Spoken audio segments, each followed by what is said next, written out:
Good afternoon, Hardin County. We are back at Sullivan Auto Group, continuing with our weekly video series. This video series is designed for you all to become smarter consumers, better shoppers, specifically when we're dealing with buying a vehicle. We have a special guest with us today. His name is Mike Wyman. He's with State Farm. I'm sure many of you have heard about Mike. And then we again have Anthony Rizzo with us. And today we are going to be talking about vehicle reports and prior repairs. So everybody's familiar with the Carfax reports, tons of commercials out there. So we're going to be talking about different reports that are specific to the dealerships and what a consumer can buy. And then we're going to be talking about how that affects your insurance, your loan, your warranties, and your gap insurance. So guys, why don't you guys just take it away? And Anthony, why don't you tell us first what we've got here as far as the car report? Yeah, so we've got a couple of examples of auto check history reports, which I don't know if you can see that or not, but that's what we use as a dealership here. It's a vehicle history report. It gives a breakdown of where the vehicle's been, where it came from, if there's any accident history, if it's got any title branding like Salvage Rebuild, flood, hail, anything crazy like that. It'll give you the life story of the vehicle, which is pretty cool. And these are available, for every single vehicle on our website, and typically would be available at basically any dealership, especially if they have a website. It's really easy. Just click on it and you can see it. It'll give you an entire breakdown. So that's pretty much what it is. Everybody's heard of Carfax, I think. A lot of dealerships prefer auto check.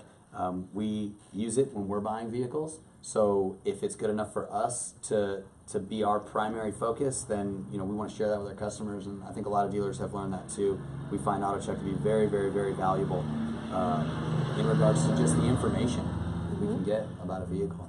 Awesome. So I know that we had kind of talked a little bit about how people can read these reports and what they need to know as far as when they're prepared to buy the car, and maybe even any mistakes that are on the report. So yeah, so I'll hold this up so everyone can see.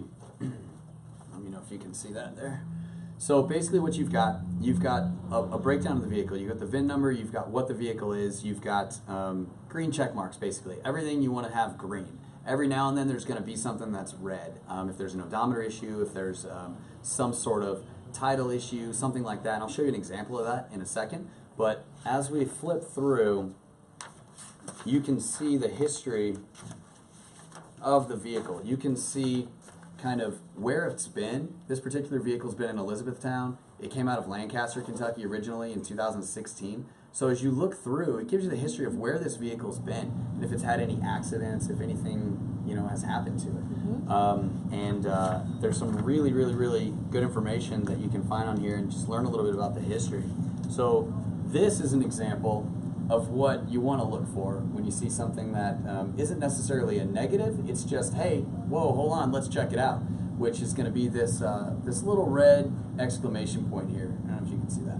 So what this particular vehicle is showing is that it's showing that it's got structural damage. Now, interesting story about this vehicle. This particular vehicle was listed, and I'll show you right here. This vehicle was listed at an auction as having structural damage. This vehicle's been inspected by 3 independent separate shops that are unable to find any structural damage with the vehicle. Okay. What's interesting about that, and I'm glad Mike's here today, so thanks for being here, man. My pleasure. He's going to share some insights with us on how things show up on history reports, and some very interesting. We were talking before we started airing, and I was learning some pretty cool things that I didn't know about how the history reports can be used. But this one, for example, most likely at the auction, it was probably just entered with the wrong VIN number. Who knows? It could have been a clerical error. So from a buying perspective, the really cool part about this is that when you buy a car, before you buy a car, take it to a mechanic, get it inspected, get it checked out. Doesn't matter what dealership you're at, they'll allow that. If they don't, I'm might not buy the car there. Right.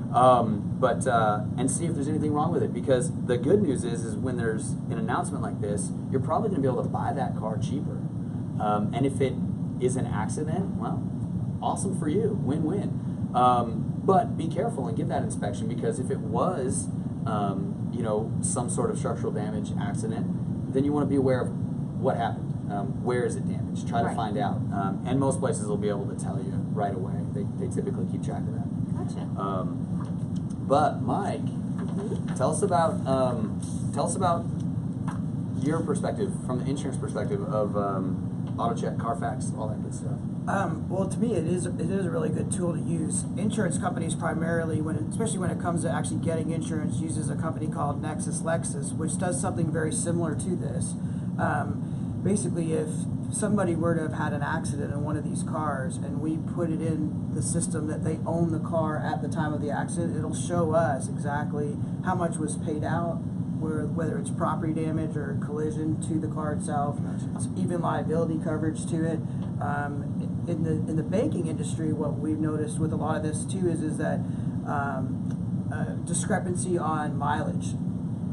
Because when we go to do the loan, if we're putting in there that the car has 50,000 miles on it, but yet the report shows that it had an oil change just a couple months ago and it actually had 65,000 miles on it, then there's kind of like, okay, hey, wait a minute, did somebody roll it back? Was something not done right? So the reports are very handy in both industries. So yeah, that's a good point too. I didn't really think about that. So I would imagine you see quite a few things relating from like oil changes when people go to a shop. Yeah, and that was something that we were talking about is that, you know, insurance companies also look at how many miles somebody puts on a car. That determines also their rate, right? So a lot of people try to decrease that.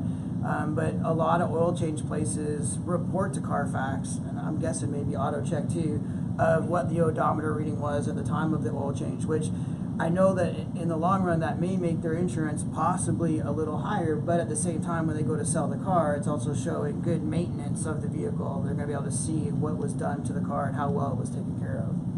That's pretty cool. Awesome. That's really cool. Let's talk about gap insurance for a second. Ooh, back to Gap. I like Gap. I'm a big fan of Gap. Yeah.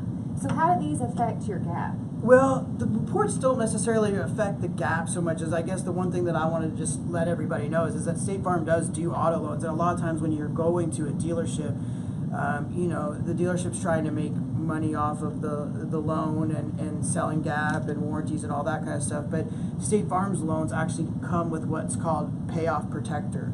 So gap is a policy that you have to, if you owe more on the car than it's worth when it's totaled out, then the gap policy helps fill in that gap for you, right? So, but that's an insurance policy you have to file a claim on. I've seen them take up to 6 months. I've seen them have a limit. So like if you owe 17,000 more on it, but the policy only allowed for 10, then you're stuck with having to pay that extra 7,000. But State Farm's loans just come with Payoff Protector, so it just automatically wipes out the loan. So if the loan's with State Farm Bank and you total the car out, and let's say the car's only worth 10,000, but you own 12, they're just going to wipe the loan clean. That's really cool. I didn't even know State Farm did loans.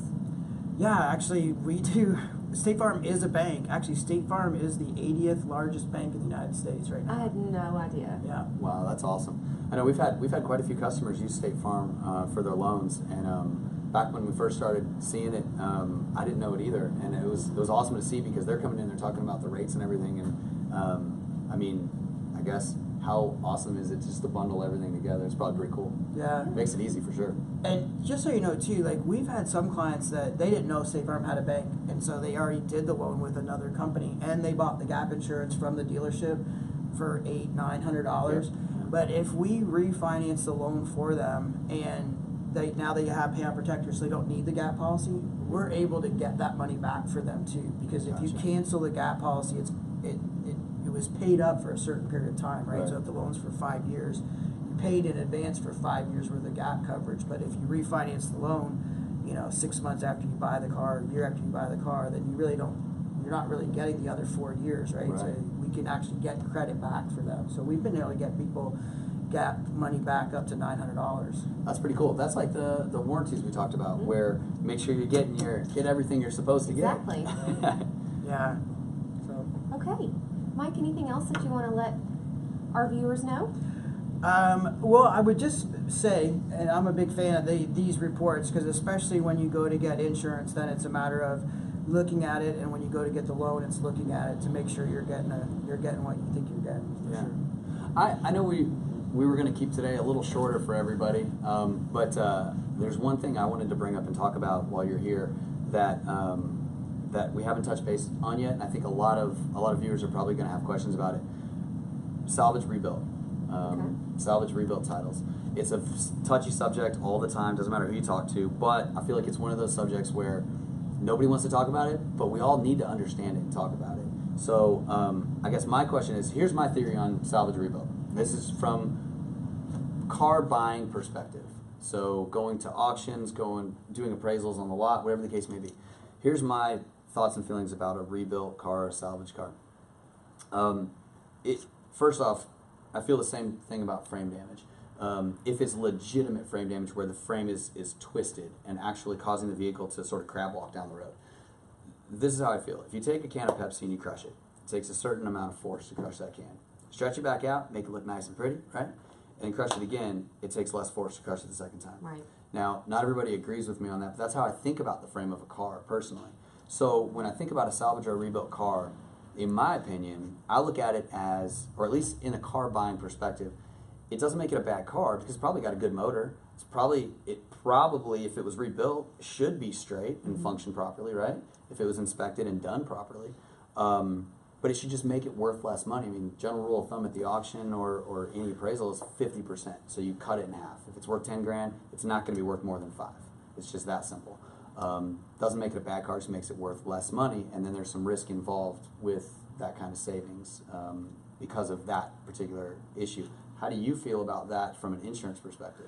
Well, from an insurance and from perspective, a loan perspective, well, the loan perspective I can't really touch on, but the insurance perspective is that if the car now is involved in another accident, what we have seen is that there's the insurance company's a little bit sketchy on what to cover, what not to cover, because maybe the repairs were done and from the outside everything looks fine, but then when the mechanics dig into it, they realize, well, actually they welded this together, you know what I mean? Like they didn't properly repair it, so ultimately more damage was done to the car than what would have been done had it been repaired properly the first time. And the inspection really to move it from, you know, a salvage title to a repaired salvage title is really nothing. So, I mean, you know what I mean? Like, so from an insurance perspective, you just have to be very cautious with that, because when it's involved in an accident, then the claim process may go differently than if it wasn't a salvage title or a repaired salvage title. But the one thing I will say is a lot, because I got a call just the other day, the lady said, can you put comp and collision on a salvage rebuilt title? And yes, you can. Just remember, it can't be total twice. Gotcha. You know what I'm saying? Gotcha. So, I mean, you're not going to get the same value, like you said. It should be purchased at less of a price. The same goes when you total it out for the second time. You're not going to get from the insurance company, in most cases, probably what it would have brought had it not had a salvage rebuilt title to it. Do you see what I'm saying? So, yeah, that makes sense. So if they're paying the full price of what it would have been without that, but they have it, the salvage rebuilt, then they just better be cautious with that, because when it comes time for claim, it'll get sticky. Gotcha. It's good to know. All right. See, I'm in the car business. That's why I'm glad Mike's here. I'm super excited. See, that's why we brought him here. He knows what he's talking about. And you know, it's always a touchy subject, that is, and we don't sell them here. It's just something we've stayed away from. You know, on occasion, if someone wants to trade in a vehicle, we'll buy it. But most of the time, honestly, we can't give enough money for it to buy it from them, because they don't realize how that value works. Sure. And it's, you know, it's just, again, we say it all the time, a buyer beware when it comes to, you know, vehicles with title brands and things like that. Just make sure you do your research. Do the research. It'll be okay. If you're working with a good place, they'll let you know what's going on. And I'll tell you, the body shops that I've worked with here in Hardin County try to really steer people away from them, just because in their minds they're not as safe as they should be. So you're putting yourself or your families at risk by driving these cars, not knowing what might happen. So yeah, it's crazy. Well, all right, guys, before we move on to our Share and Like contest winner, any last thoughts? No, I just Let's do it. Let's get awesome. to it. Yeah. Okay, so the winner of the $100 gift card to Olive Garden is Christy Connett. So, Christy, thank you for sharing the video and liking Sullivan Auto Group. Next week, we will have another $100 gift certificate or gift card, compliments of Mike Wyman, State Farm. So all you have to do, again, is just share the video, go to Sullivan Auto Group, like the page. Might as well go ahead and like State Farm's page too. Go to my Facebook page. Yeah. That'd be awesome. Thanks. All right. Well, congratulations, Christy. If you all have any questions about being a smarter consumer, definitely comment on this live stream. One of these guys will get back with you on that feed. But otherwise, hope you guys have a great afternoon.